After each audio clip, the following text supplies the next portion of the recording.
o ambiente histórico-cultural é definido por alguns fatores cuja descrição chega até mesmo a ser atemorizante. Mas é claro que eu não estou aqui, não vou descrevê-los, não vou mencioná-los com a ideia de intimidar vocês, mas simplesmente de mapear o terreno onde vocês vão entrar. Esse mapeamento é absolutamente necessário para que cada um possa, vamos dizer, programar a sua estratégia, as suas táticas de atuação intelectual. A situação atual do mundo é definida pela presença de um elemento até uns séculos atrás era totalmente desconhecido. Esse elemento é a existência de uma elite internacional muito rica, muito poderosa, que resolveu já há bastante tempo integrar as suas atividades e trabalhar em favor de um plano unificado de governo mundial. Essa elite, vamos dizer, ela tem origem em alguns fatores que são até bem antigos. Por exemplo, essas associações entre bancos internacionais, elas remontam, eu creio que ao século XII, XIII, já existia isso. Quer dizer, se tinha um banco numa nação, ele entrava em acordo com outros bancos em outros lugares, de maneira a poder, vamos dizer, exercer uma pressão unificada sobre os governos, de modo a endividá-los e a controlá-los. Né? Se você procurar na história dessas antigas organizações bancárias, você verá que muitos desses banqueiros eles tinham perfeita consciência de controlar vários governos através do endividamento. Isso é uma coisa já bem antiga, de modo que não podemos dizer que a elite bancária seja uma grande novidade na história. Não, ela não é. O que é novidade, vamos dizer, é a proporção que o poder deles alcançou, quer dizer, a extensão das suas atividades em nível mundial, quer dizer, não há nenhuma nação que escape, e o fato de que, mais ou menos a partir da segunda metade do século XIX, eles começaram a chamar a seu serviço intelectuais, cientistas, escritores, etc., e num processo de permanente debate e intercâmbio, chegaram a formular planos bastante nítidos, tá certo? Isso tudo não é. Passou o tempo em que você podia dizer que isso, a teoria da conspiração, isso é hipótese. Não, isso aí, hoje em dia está tão bem documentado que quem quer que. O sujeito que duvida da existência disso por um segundo está fora do debate. Quer dizer, é um imbecil total, uma pessoa que está tentando apreender uma situação mundial, conceitos e com imagens que de 50 ou 60 ou 70 anos atrás. Está completamente por fora. Então, não pode haver grande dúvida de que a atuação desta elite financeira está por trás de praticamente todos os grandes movimentos políticos de alcance mundial que nós vimos no século XX. E que nenhum desses movimentos traduz inteiramente os objetivos e planos desta elite. Esses movimentos parciais, eles traduzem, então, parcialmente. Quer dizer, eles são forças colocadas em ação para que do seu confronto e da sua entremesclagem se produza um resultado esperado. Note bem, longe de mim a ideia, vamos dizer, mais ou menos mítica, da mão oculta que controla as coisas, tá certo? O poder secreto, nada disso. Primeiro que nada disso é secreto, tudo isso é público, tudo isso está altamente documentado, e o que torna isso, vamos dizer, mais ou menos inapreensível pelo cidadão comum é, primeiro, a grande complexidade dos planos, e segundo, o altíssimo nível intelectual dessas discussões, que não é para qualquer pessoa. Quer dizer, a coisa mais óbvia para mim é o seguinte: o cidadão comum, o eleitor comum, está totalmente desaparelhado para discutir essas coisas. É a mesma coisa que você colocar em debate, na sua congregação religiosa, uma questão de, física quântica, por exemplo. Então, as pessoas simplesmente não vão acompanhar o debate. Então, esse problema de nova ordem mundial também é demasiado complexo. E, justamente por ser demasiado complexo, ele requer a formação de uma intelectualidade que, não estando comprometida com esses planos, e nem tendo necessariamente uma atitude militante contra, possa compreendê-lo desde fora. O fato é que, até hoje, a quase totalidade da bibliografia que existe a respeito, ou é produzida, vamos dizer, por pessoas de dentro mesmo do próprio esquema, quer dizer, por intelectuais que estão, vamos dizer, a serviço desta elite, e sabendo quais são os planos e desejando colaborar com eles, como, por exemplo, o caso do Carroll Quigley, ou, mais antigamente, Herbert George Wells, Aldous Huxley e outros tantos. Ou então é uma bibliografia de natureza mais ou menos militante, produzida por pessoas que estão escandalizadas com esses planos e que os denunciam. Ora, a denúncia vem frequentemente movimentos já existentes, movimentos mais antigos, movimentos ou correntes de pensamento mais antigos que reagem então a essa novidade conforme a orientação de cada qual. Vários desses movimentos são criação, vamos dizer, da própria, tá certo? Como por exemplo quando você vê marxistas, comunistas denunciando o globalismo, denunciando as multinacionais, etc, etc. É claro que isto é uma parte, uma fração deste movimento, enorme movimento de transformação mundial, que se volta contra o conjunto, de certo modo, mas se volta contra o conjunto desempenhando nele uma função específica, justamente mediante esta revolta. Um exemplo, olha, está um caso que pode ilustrar isso de uma maneira claríssima. Vocês lembram quando esteve no Brasil um militante ecologista francês chamado José Bové. O Bové, então, ele invadiu lá umas terras que pertenciam à empresa Monsanto e que estava trabalhando, então, sementes transgênicas. E ele, protestando contra os transgênicos, então, foi lá e arrancou várias plantas, tocou fogo, destruiu lá uma plantação da Monsanto. Então, vista na escala menor e local, do que se trata? É um militante da esquerda, um militante socialista, de inclinação socialista, que está em luta, então, contra uma multinacional, uma expressão, vamos dizer, do capitalismo. Bom, acontece o seguinte, acontece que esta empresa Monsanto, ela é um dos pilares da nova ordem mundial alimentar, que é o controle dos alimentos em escala global pela ONU, por órgãos da ONU. A Monsanto é a empresa que preside isso aí. Ora, quer dizer, você tem uma espécie, vamos dizer, de controle estatal da alimentação em nível mundial, é a coisa mais socialista que você pode imaginar. Quer dizer, sob este aspecto, a Monsanto é infinitamente mais esquerdista e mais radical do que o José Bové. Acontece que, naquele momento, o José Bové só tinha, dentro da perspectiva dele, dentro do horizonte dele, só existia dois elementos em jogo. Um é a ideologia ecologista que ele tem e, do outro lado, a proposta dos alimentos transgênicos, que seria, segundo ele, um atentado antiecológico, antinatural, antibiológico, etc, etc. Então, é claro que a mídia, quando noticia esses acontecimentos, quando chega a noticiá-los, ela noticia dentro da escala, e dentro da escala micro, da escala local, eles têm um significado, que frequentemente está absorvido e desmentido pelo significado que as coisas têm numa escala superior. Essas ambiguidades tornam o processo incompreensível a quem quer que não tenha, vamos dizer, um treino historiográfico suficiente, capaz, vamos dizer, de acompanhar e de traduzir esses vários níveis de significado que os acontecimentos têm, conforme a amplitude maior ou menor de horizonte com que eles sejam enfocados. Então, encontrar vamos dizer, a escala certa e a perspectiva certa é o grande problema, né, nestas coisas. Não é isso? O que quer que você tente, qualquer acontecimento que você tente interpretar ou tente compreender, você o faz desde uma determinada perspectiva e dentro de uma escala de prioridades que é a sua. Não é isso? Então, por exemplo, neste mesmo caso, você vê que como a escala de prioridades, vamos dizer, do jornalismo brasileiro é a escala de prioridades da esquerda local, então é assim, eles ainda estão... Qual é o enredo, qual é a narrativa dentro da qual este episódio aparece e dentro da qual ela adquire sentido para ele? É a narrativa, vamos dizer, da luta de classes. Não é isso? Então, você verá ali o Zé Bové como representante dos pequenos proprietários, dos agricultores, etc., em luta contra o grande capital. Este é um enredo que eles leem.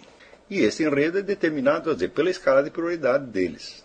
Vamos dizer, qual é a nossa escala de prioridades? A nossa escala de prioridades é tentar compreender a coisa, vamos dizer, na sua totalidade, na sua dimensão integral, em vista, vamos dizer, de valores civilizacionais mais permanentes. Nós queremos saber o que isto significa, o que esta grande transformação significa, dentro da história humana, até onde nós podemos enxergá-la. Não que eu tenha que acreditar necessariamente numa unidade integral da história humana. Não, eu sei que a história humana é constituída, às vezes, de pedaços absolutamente incomunicáveis, tá certo? E que existem desenvolvimentos históricos totalmente independentes e que nós não conseguimos enquadrar, mas é numa visão historiográfica, por assim dizer, numa meta-história integral. Tá certo? Não é isso. Mas até onde a nossa vista alcança, nós temos uma concepção do que se passou da história e do que é o ser humano dentro do cosmos e o que nós estamos fazendo aqui. Então, é à luz desta perspectiva maior que nós temos que tentar entender este processo de nova ordem mundial, dentro do qual vai se desenrolar a nossa própria atividade de estudiosos, de intelectuais, de escritores, de cientistas, etc, etc.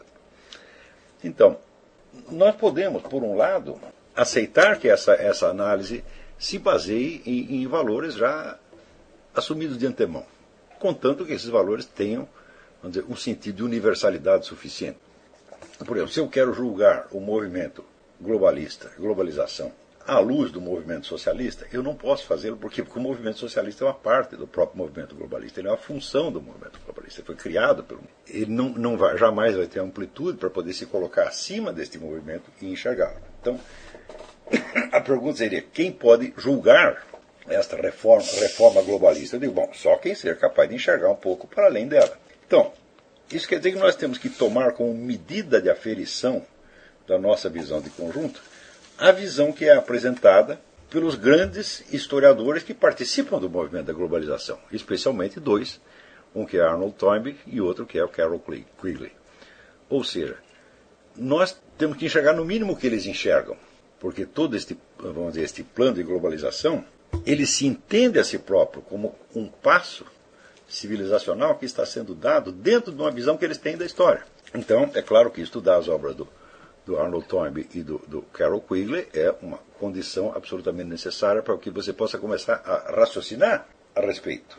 E é só quando você adquire uma visão dos princípios gerais de interpretação e de avaliação que eles estão usando, é que daí você pode tentar arriscar alguma coisa que seja superior, que seja intelectualmente mais sólida, mais relevante e que tenha, vamos dizer, um padrão de universalidade mais defensável do que o que eles estão propondo. Vamos dizer que no conjunto, esse movimento da globalização, ele expressa uma crença profunda de que existe um movimento da história que se dirige no sentido, vamos dizer, do controle maior da natureza pelo ser humano, né, e, portanto, no sentido, vamos dizer, da centralização do poder. Parece, vamos dizer, são princípios óbvios, né? Vamos dizer que se você procurar então, constantes da história humana, uma constante que você vai encontrar e que foi ressaltada pelo Ellsworth Huntington, não confundir com Samuel Huntington, que parece que é neto dele, neto ou filho, sei lá, no livro As Fontes da Civilização, Mainsprings of Civilization. Uma dessas constantes é o contato cada vez maior entre culturas diferentes. Você vai ver que, de fato, isto é uma constante na história. Quer dizer, várias culturas vão crescendo, etc., e que elas, em função do próprio crescimento da população, o qual é outra constante, a população terrestre jamais diminuiu, ela sempre cresce, então existe esta tendência de aproximação. Na mesma medida em que há a tendência de aproximação, existe a tendência, vamos dizer, de absorção das culturas menores pelas culturas maiores. Então há um processo, vamos dizer, de integração. Isso, de fato, materialmente, isso aí acontece. Porém, a partir do momento em que algumas pessoas altamente qualificadas e com meios para isso entendem que existe este processo e que esse processo, portanto, se torna consciente, no instante seguinte o processo se torna voluntário e planejado. E isso é que é a definição da globalização. Quer dizer, a globalização é a tentativa de conduzir por meios, vamos dizer, deliberados e planejados, um processo que já vinha acontecendo, que é o processo da integração.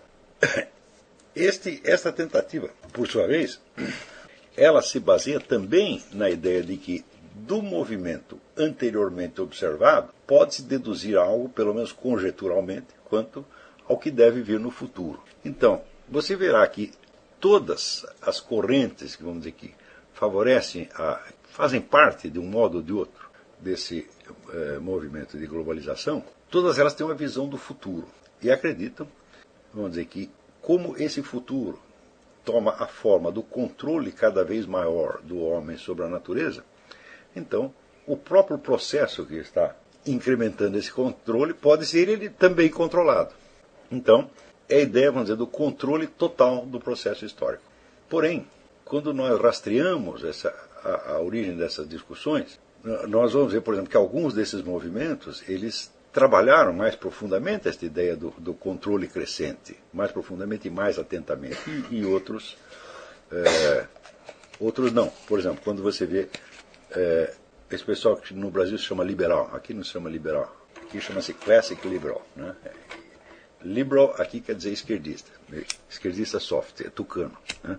E classic liberal é o que no Brasil se chama liberal, quer dizer, o sujeito que é a favor, vamos dizer, da livre empresa e que acha que, vamos dizer, a liberdade econômica é o fator fundamental na sociedade. Evidentemente, veja a posição destes indivíduos dentro do conjunto do movimento que eu estou falando é extremamente sutil e ambígua. Por quê? Na medida em que eles estão favorecendo a livre empresa, então é claro que eles não são a favor da economia planejada.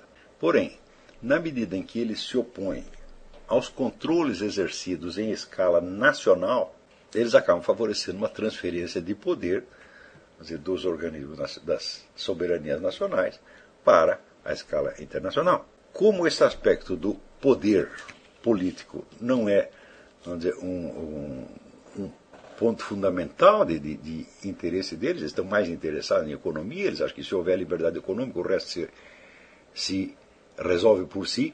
Tá certo? Muitas vezes o ataque deles às soberanias nacionais, né, por exemplo, o ataque onde eles são contra regulamentos protecionistas, etc., que às vezes são, vamos dizer, a defesa de uma nação menor contra uma nação maior, ou uma defesa de uma nação contra o próprio processo globalista, né? Na medida que eles são contra isso, então eles vão enfraquecer esses Estados nacionais e, naturalmente, automaticamente, favorecer a emergência de um controle global. Então é como se eles estivessem lutando contra um monte de leviatãzinhos pequenos e favorecendo, mesmo a contragosto, o crescimento de um leviatã maior em cima dele. Esse processo frequentemente não é consciente. Eu jamais encontrei, vamos dizer, um único liberal que se dispusesse seriamente a discutir este problema do poder global. E olha, por exemplo, esta abertura dos mercados que você fala, né? Então, junto com a abertura do mercado, vem automaticamente o acréscimo dos regulamentos internacionais. E quando você cria regulamentos internacionais, você tem que criar órgãos que imponham o cumprimento dessas leis. Então você vai criando órgãos controladores e uma polícia a serviço desses órgãos controladores. Então isso é só para mostrar para vocês até que ponto os movimentos políticos e correntes de ideias que existem em circulação, nenhum deles tem meios de lidar com o problema da globalização na escala global. Cada um deles só vê um pedaço da coisa que é o pedaço que é determinado pela sua escala de prioridades. Se a sua prioridade é a liberdade de mercado, então você vai ver o globalismo em termos de liberdade de mercado.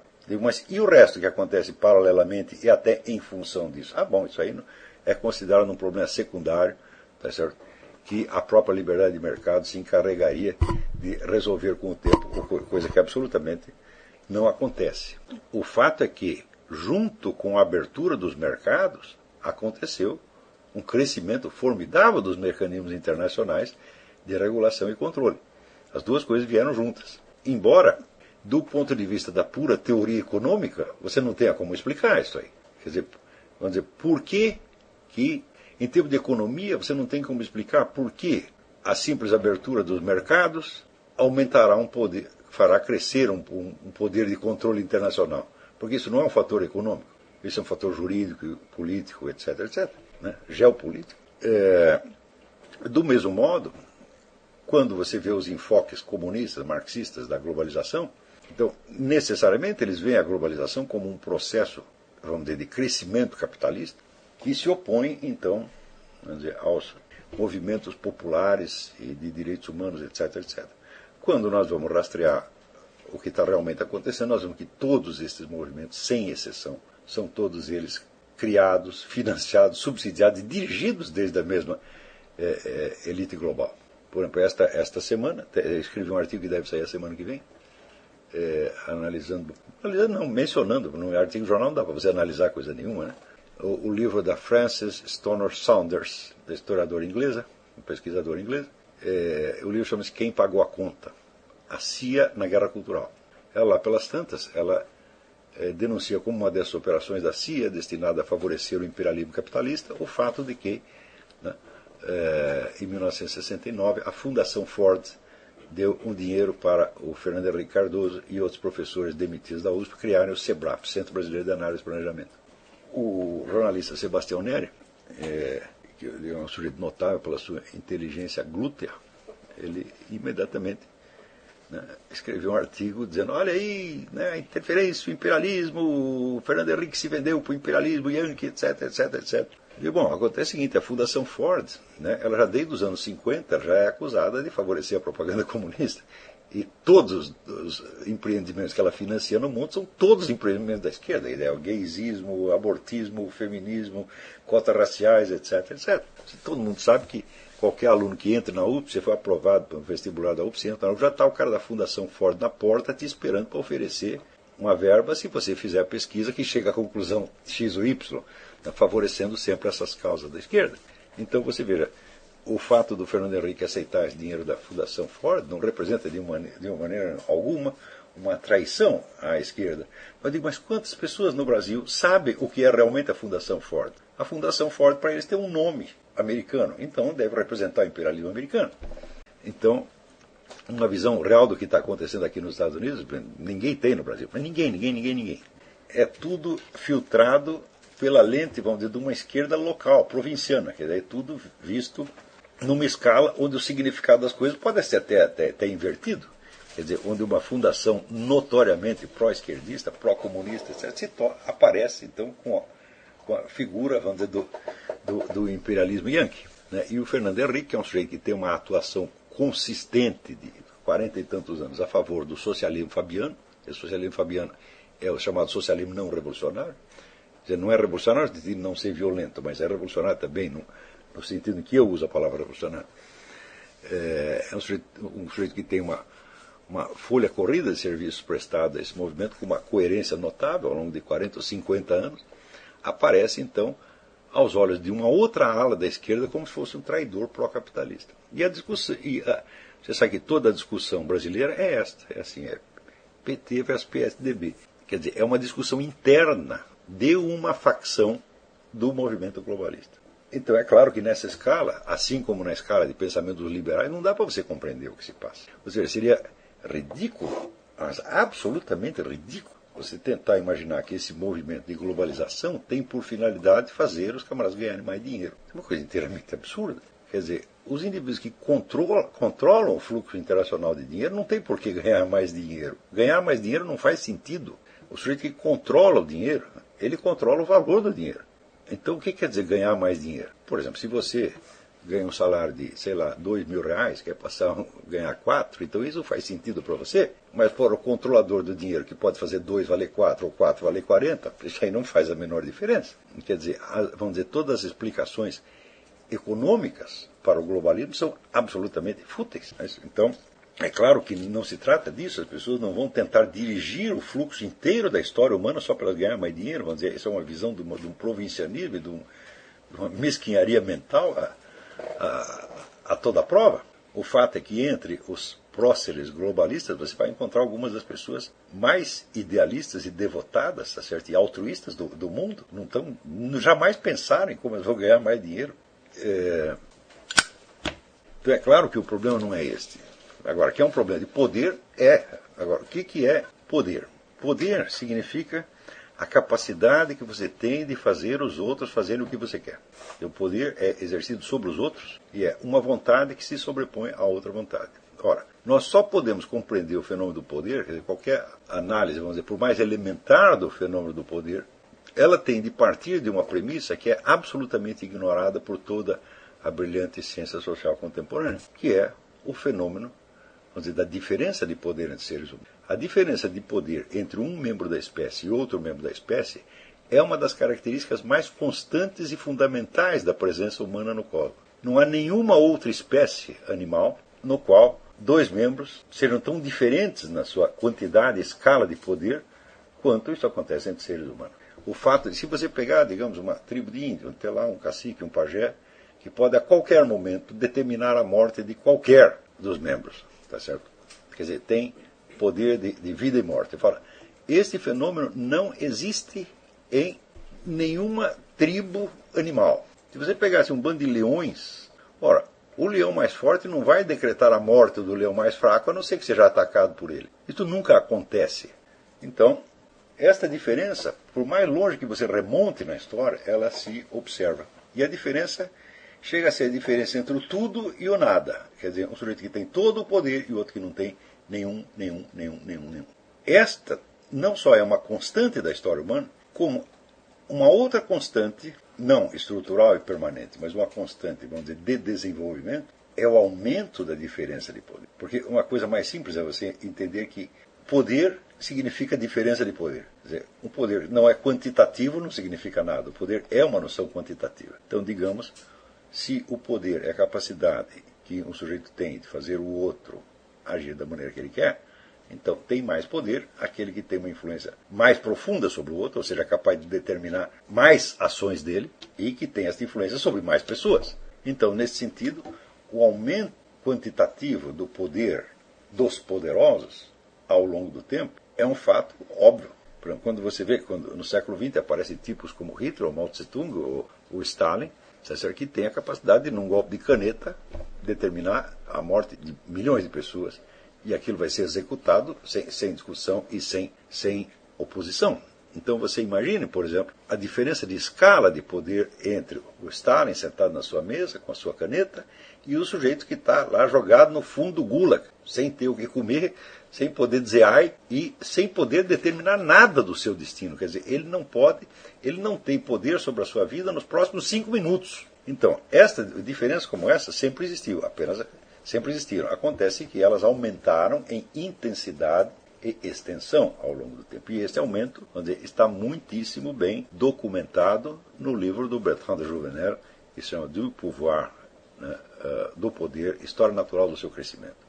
Esse é um livro, uma leitura que obrigatória não agora, mas mais dia menos dia você não tem que ler esse livro. Dentro deste desenvolvimento, mesmo os empreendimentos que são tentados para diminuir o poder, vamos dizer, dos governos sobre os cidadãos, dos reis sobre os seus súditos, mesmo esses movimentos acabam aumentando o poder. É exatamente o que aconteceu nos Estados Unidos. Quer dizer, os Estados Unidos são fundados com a ideia do poder limitado, né? Tanto que o poder central, aqui, ele é criado pelos poderes estaduais. Você tem vários poderes estaduais que se aglutinam, se combinam entre si de criar um poder federal que só terá os direitos que eles lhe concederem explicitamente. Quer dizer, não existe uma soberania federal sobre os estados, mas ao contrário, uma soberania dos estados sobre o governo federal. Decorridos 100 e poucos anos, esse processo já tinha invertido. A partir menos de